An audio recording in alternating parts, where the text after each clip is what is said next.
আসসালামু আলাইকুম। অষ্টম এনটিআরসি প্রতিষ্ঠান প্রধান পরীক্ষার জন্য যারা প্রাণপণ চেষ্টা করছেন, এই ভিডিওটি তাদের জন্য। ভিডিওটি শুরু থেকে শেষ পর্যন্ত দেখবেন।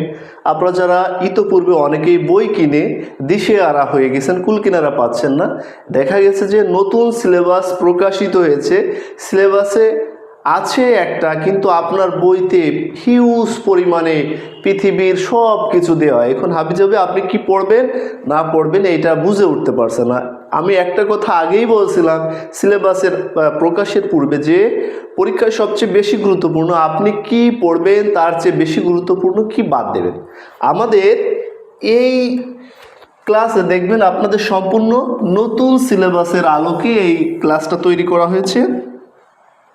এখানে আপনি দেখছেন যে বিষয়গুলো: বাংলা 10, ইংরেজিতে 10, আইসিটিতে 10, গাণিতিক যুক্তি মানসিক দক্ষতায় 5, সাধারণ জ্ঞানে থাকবে 5, প্রশাসনিক ব্যবস্থাপনায় থাকবে 10, আর্থিক ব্যবস্থাপনায় 10, সাধারণ শিক্ষা ব্যবস্থাপনায় 20 নম্বর থাকবে।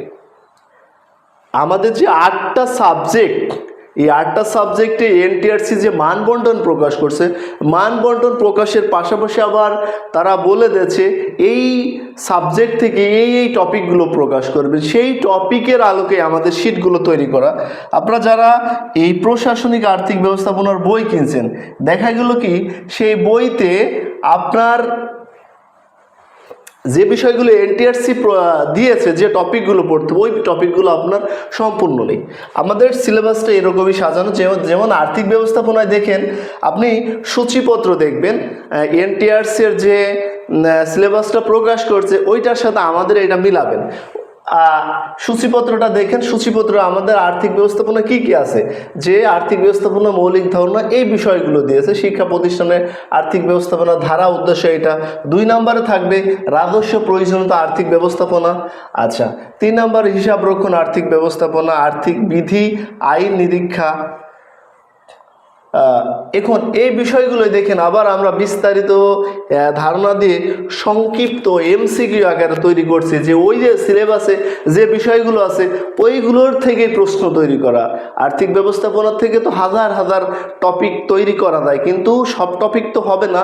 যে টপিকগুলো এনটিআরসি প্রকাশ করছে শুধু ওই টপিকগুলো এদের সুন্দর করে আমাদের প্রতিটা টপিক দেওয়া আছে। এরপরে আপনি দেখেন আমাদের আর্থিক ব্যবস্থাপনার পরে আমরা এই যে 20 নম্বর আছে সাধারণ শিক্ষা ব্যবস্থাপনা। সাধারণ শিক্ষা ব্যবস্থাপনায় 20 নম্বর থাকবে। এই 20 নম্বরের সূচিপত্রটা দেখবেন, আপনি ভালো করে দেখবেন।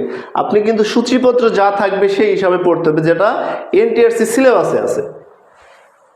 এখানে সূচিপত্রে প্রথমে আছে দেখেন জনবল কাঠামো সম্পর্কিত নীতিমালা, এবং এই বিষয়গুলো, এই জনবল সম্পর্কিত কাঠামো নীতিমালায় যে 18, 12, 21 এই বিষয়গুলো আছে, ঠিকই আমরা এই বিষয়গুলো নিয়ে আসছি। 2 নম্বরে আছে দেখেন পরিপত্র বিষয়গুলো কি, চাকরির শর্তাবলী।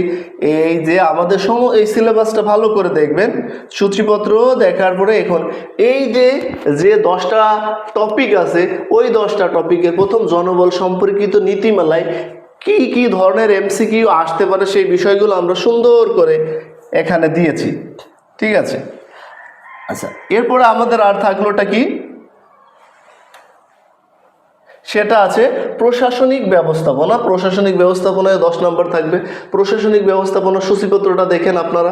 এই যে প্রথমে আছে কি শিক্ষা প্রতিষ্ঠানের প্রশাসনিক কাঠামো, নেতৃত্বর ব্যবস্থাপনা দক্ষতা, তারপরে আছে মানব সম্পদ ব্যবস্থাপনা, পরে আছে অফিস ব্যবস্থাপনা ও ডকুমেন্টেশন, নীতিমালা ও নিয়মাবলী, একাডেমিক ব্যবস্থাপনা, শিক্ষার্থী ব্যবস্থাপনা, অবকাঠামো ও নিরাপত্তা ব্যবস্থাপনা, যোগাযোগ ও জনসংযোগ, নৈতিকতা, জবাবদিহিতা, সুশাসন। আচ্ছা প্রথমে এবার চলে আসছে ওই যে 1 নম্বর সূচিপত্র যেটা ছিল সেইটা নিয়ে কিন্তু আমাদের আলোচনা এবং এমসিকিউ আকারে তৈরি করা। এখন আর একটা ইন্টারেস্টিং বিষয় বলি, আপনাদের শুধু এই 3টা সাবজেক্ট বাদেও যে 5টা সাবজেক্ট আছে, ওই 5টা সাবজেক্টে এনটিআর সিলেবাসে যে টপিকগুলো বলেছে আমরা শুধু ওই টপিকেরই শিটগুলো তৈরি করছি। এমন না যে অন্য একটা, অনেকেই বই কিনছেন তারা বলছে কি স্যার আমরা বই কিনছে এইটার জন্য, কিন্তু দেখা গেছে তাদের 19তম নিবন্ধনের বইয়ের কাভার পেজ চেঞ্জ করে দিয়ে দিয়েছে, সেখানে আছে হিউজ পরিমাণে। আপনার তো হিউজ পরিমাণে লাগবে না, আপনাদের এই বয়সে আপনি চাইলে ওই মোটা একটা বই ওইটা কিন্তু শেষ করতে পারবেন না। আর ওই বইয়ের সামারি আকারে আমাদের এখানে কিন্তু সেই বিষয়গুলো আনা আছে। যেমন আমাদের বাংলা বিষয়ে থাকবে, বাংলা বিষয়ে 6টা শিট থাকবে, 6টা পিডিএফ শিট পাবেন। যে 6টা বিষয়ে প্রথম 1 নম্বর ধ্বনিতত্ত্ব।